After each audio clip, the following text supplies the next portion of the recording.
রোজা আমরা কেন রাখবো? একটা হাদিস আপনাদের, হাদিসের টুকরো বললে আপনাদের বুঝে আসবে। হযরতে মূসা আলাইহিস সালাতু ওয়াস সালাম আল্লাহর সাথে তুর পাহাড়ে দিদার করেছিলেন। এ নিয়ে অনেক আলোচনা হয়েছে আমাদের এখানে। আল্লাহর সাথে হযরতে মূসা আলাইহিস সালাতু ওয়াস সালাম সাক্ষাৎ করেছিলেন তুর পাহাড়ে। তুর পাহাড়ে যখন মূসা নবী আল্লাহর সঙ্গে দিদার করছেন, সাক্ষাৎ করছেন, আল্লাহ পাক মূসা নবীর সঙ্গে কথা বলছেন। মূসা নবী আল্লাহ পাকের আওয়াজগুলো শুনতে পাচ্ছেন। মূসা নবী যে কথাগুলো বলছেন আল্লাহ পাক শুনতে পাচ্ছেন। মূসা নবী ভেবেছেন আল্লাহ পাক একদম আমার সামনেই আছে, না হলে এত কথা ক্লিয়ার কেন? আল্লাহ পাক বলেন, ও মূসা, তুমি কি ভেবেছো যে আমি তোমার নিকটবর্তী? মূসা নবী বললেন, আল্লাহ, এত কথা ক্লিয়ার, হয়তো আল্লাহ পাক তুমি আমাকে দেখা দিচ্ছ না, কিন্তু তুমি এখানে হাজির আছো, না হলে এত সুন্দর কথা কি করে হচ্ছে? আল্লাহ পাক বললেন, মূসা, তুমি ভেবেছো আমি তোমার সামনে আছি, তাই এত সুন্দর কথা ক্লিয়ার। শুনে রেখে দাও, তো আমি যেখানে আছি তোমার থেকে একটা দুটো পর্দা নয়, ৭০,০০০ নূরের পর্দার ব্যবধান রেখেছে। সুবহানাল্লাহ। ও মূসা শোনো, একটা নূরের পর্দার ব্যবধান হলো আসমান থেকে জমিনের দূরত্ব যতটা, একটা পর্দার দূরত্ব ততটা।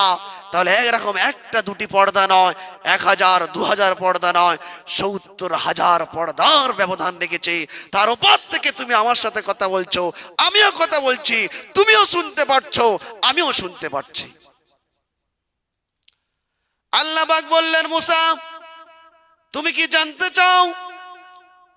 এমন কিছু বান্দা আছে যে বান্দাগুলো আমার সাথে এর থেকে কাছাকাছি কথা বলবে, অর্থাৎ তোমার সাথে যে আমার ৭০,০০০ পর্দার ব্যবধান রয়েছে, এমন কিছু বান্দা থাকবে যাদের সাথে আমি আল্লাহ পাক কথা বলবো, কোনো পর্দার ব্যবধান থাকবে না। মূসা নবী বলেন, আল্লাহ তো জানি, কারণ তোমার মুখ থেকে শুনেছি আখিরি নবী মুহাম্মদ সাল্লাল্লাহু আলাইহি ওয়াসাল্লাম, তিনি আপনার সাথে যখন কথা বলবেন তো কোনো পর্দা থাকবে না। আল্লাহ বললেন, মূসা, এটা তো আছেই অবশ্যই, আমার রাসূল, আমার পয়গম্বর, আমার হাবিব দুনিয়াতে যাওয়ার পরে আমি তাকে নিজের কাছে ডেকে নেব। আল্লাহ পাক তার হাবিবকে মিরাজে ডেকে নিয়েছিলেন, একদম কাছাকাছি হয়ে কথা বলবে, কোনো পর্দা থাকবে না, ওটা তো আছেই।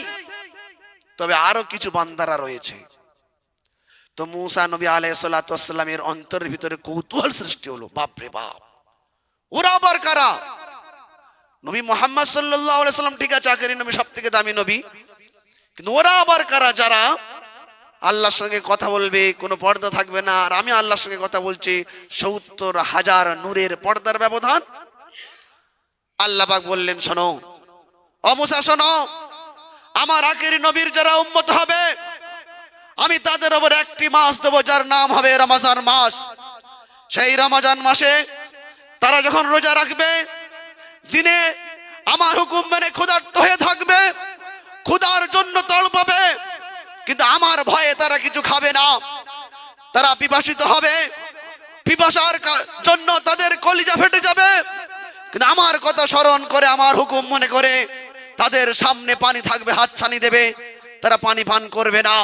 এই ক্ষুধার্ত আর পিপাসিত হয়ে মাগরিবের আগ মুহূর্তে তারা ইফতারকে সামনে নিয়ে যখন আমার সামনে রোনা জারি করবে, আমার কাছে কাঁদবে, আমার সাথে কথা বলবে, ওই মুহূর্তে আমি আল্লাহর, আমার বান্দা রোজা রাখনেওয়ালা এত কাছাকাছি হয়ে যাব, ওই রোজা রাখনেওয়ালার আমি আল্লাহর মধ্যখানে কোনো পর্দা থাকবে না।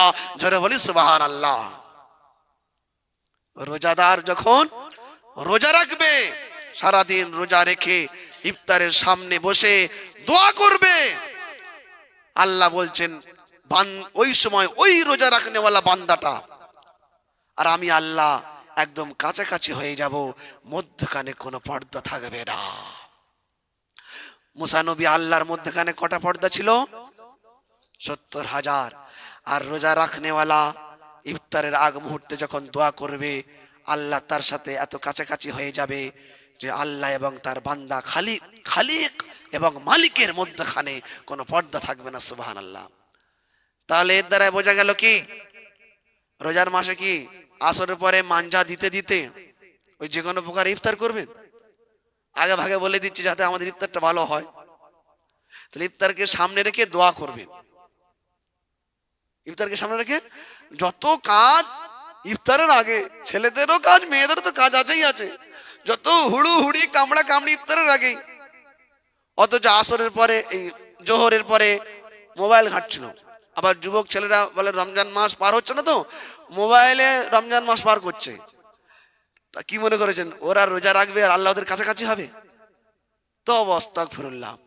রোজা রেখেছে, ও সারাদিন মোবাইল ঘেটেছে, কত নোংরা ছবি দেখেছে, কত ভিডিও দেখেছে, আর ও যখন রোজার সময় ইফতারের সময় দোয়া করবে আল্লাহ কাছাকাছি হবে বলে মনে হয়? আচ্ছা, রোজা রেখেছে আবার নামাজ পড়েনি, এরকম আছে তো? জোহর পড়েনি, আসর পড়েনি, মগরিবের সময় বলে হাইয়া আলাহ সালাহ হাইয়া আল পালা, তোরা দুজন চালা, চল মগরিবের সময় হো, আল্লাহ ওদের কাছাকাছি হবে না। রমাজান মাসে আল্লাহ পাক যেমনটি রোজা রাখতে বলেছেন তেমনটি রাখলে তবেই আল্লাহ পাক আপনার কাছাকাছি হবে। এই হাদিসটা তবে আপনার জন্য শিরোধার্য হবে। আমরা রমাজান মাসে আমাদের গুনাহ করে করে এত দিল ময়লা হয়ে গেছে, দিলে দাগ পড়ে গেছে যে গুনাহ করে করে করে করে রমজান মাসের যে বরকত, যে আনন্দ, যে খুশি, সেটা আমার দিলে ঠাঁই পাচ্ছে না। রমজান মাস আসার আগ মুহূর্তে কত আনন্দ বলেন তিনি, কত খুশি, কিন্তু আমাদের সেই খুশি নেই কেন, সে আনন্দ নেই কেন?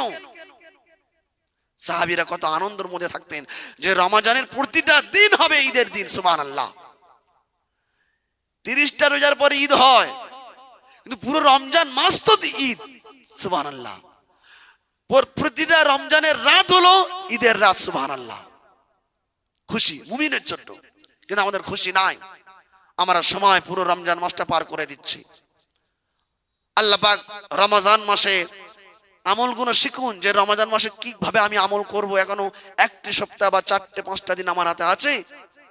কোরআন তেলাওয়াত করবেন। সব কোরআন রমজান মাসে নাজিল হয়েছে, সেটা নিয়ে আলোচনা হবে ইনশাআল্লাহ।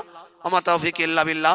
কোরআন তেলাওয়াত করা শুরু করবেন, এখন থেকে শুরু করে দিন কোরআন। আবার অনেকে আছে মানে জোশে প্রথম দিনে একদম 5, 6, 7, 8 পারা পড়েই তারপরে দিন একটু পড়েই ওই যে বন্ধ করে দিল আর সময় হলো না, এমনটা নয়। প্রতিদিন আপনি কোরআন তেলাওয়াত করুন রমজান মাসে। হযরত আলী রাদিয়াল্লাহু তাআলা আনহু বলেন, কেউ যদি রমজান মাসের 1টি রোজা ছেড়ে দেয়, 1টি রোজা বন্ধ করে দেয়, 1টি রোজা তার হাতছাড়া হয়ে যায়, সে যদি ওই 1টি রোজার ঘাটতিকে পুরো করার জন্য তার জিন্দেগিতে 100 বছর ধরে সে যদি রোজা রাখে, গরমের মৌসুমের রোজা, শীতের মৌসুমের রোজা, বর্ষার মৌসুমের রোজা, এইভাবে সে যদি ধারাবাহিক 100 বছর রোজা রাখে, তবু রমজানের 1টি রোজার বরকত তার আমলনামায় দেয়া হবে না। রমজান মাসের 1টি রোজার ফাজাইল তার জিন্দেগির 100 বছর যদি রোজা রাখে, রমজানের 1টা রোজার ফাজাইল তার আমলনামায় পাবে না, আল্লাহ দেবেন না। তাহলে রমজান মাসের রোজার কি ফাজাইল বরকত চিন্তা করে দেখেন। আমরা তো 100 বছর বাঁচা তো মুশকিল, রোজা রাখবে কি করে, তাই না? হযরত আলী রাদিয়াল্লাহু তাআলা বললেন, কেউ যদি রাখে 100 বছর ধরে, রমজানের 1টা রোজার বরকত ফাজাইল পাবে না, তার আমলনামায় লেখা হবে না। এজন্য বাহানা ছেড়ে দিন। একদম জয়ীফ হয়ে গেছেন, দুর্বল হয়ে গেছেন, আর নাপাক পাকের কোনো জ্ঞান নেই, পেশাব পায়খানা অটোমেটিক হয়ে যায়, তাদের জন্য ছাড় আলাদা বিষয়। হাড়ের মগজ শুকিয়ে গেছে, একদম দুর্বল, ভালো করে উঠতে বসতে পারে না, সে খেতে পারে রমজান মাসে, কোনো অসুবিধা নাই। কিন্তু আমি কাজ কাম সব করছি, পরিশ্রম করছি, মাঠে ঘাটে যেতে পারছি, অফিসে আদালতে যেতে পারছি, আমি বাজারে গিয়ে বাজার করতে পারছি, হাটে গিয়ে কোন আলুটা ভালো, জ্যোতি আলু না চন্দ্রমুখী আলু, বেগুন 14 বার ঘুরিয়ে দেখে নিচ্ছি ফুটে থাকলে মান চলবে না, নুন দেখে নিচ্ছি টাটা বটে কিনা, কোম্পানি বটে কিনা, মশারির ডালে ভেজাল আছে কিনা, তেল দেখে নিচ্ছি মশাল না অন্য মশাল, সব জ্ঞান টনটনে দেখি। আর রোজার বেলায় গ্যাস হু করে বেড়ে যাচ্ছে, এ কথা চলবে না। এই জন্য মহতরম দোস্ত বুজুর্গ, আমাদের সকলের যাতে রোজা সুন্দর হয়ে যায়, রমজানের মাসের বরকত, তার তাৎপর্য, গুরুত্ব আমাদের জিন্দেগিতে এসে যাক। আর সব থেকে বড় জিনিস আপনার যেটা কেতাবে এসেছে, যে রমজান মাসে সব থেকে বড় জিনিস যেটা, আপনি তাওবা করুন। কি করুন? তাওবা, তাওবা, তাওবা। ইস্তেগফার করে নিজের জিন্দেগির সব গুনাহকে ক্ষমা করে নিন। সুযোগ এ হাতছাড়া করবেন না।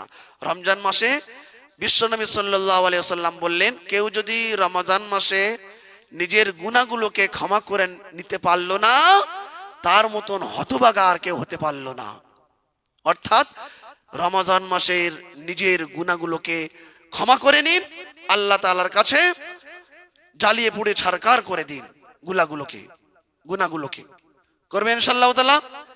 আর আমরা ইনশাআল্লাহ তাআলা, আমি গত জুম্মায় বলেছিলাম যে আমরা তাহাজ্জুদের নামাজ তো সকলের পড়ার অভ্যাস নেই, কিন্তু রমজান মাসের একটা সুযোগ এসেছে, যতক্ষণ সেহরির ওয়াক্ত থাকে ততক্ষণ সে তাহাজ্জুদের নামাজ পড়তে পারে বা তাহাজ্জুদের ওয়াক্ত থাকে। অর্থাৎ 11টা মাস আমরা হয়তো তাহাজ্জুদের নামাজ পড়তে পারি নাই, কমসে কম এই 30টা দিন তাহাজ্জুদের নামাজ পড়েন। সেহরির ওয়াক্তে উঠুন একটু আগে আগে, কমসে কম বেশি না পড়তে পারেন 2 রাকাত হলো তাহাজ্জুদের নামাজ পড়ে নিন।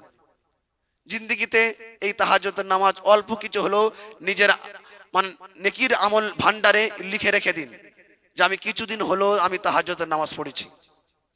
করবেন ইনশাআল্লাহ তাআলা।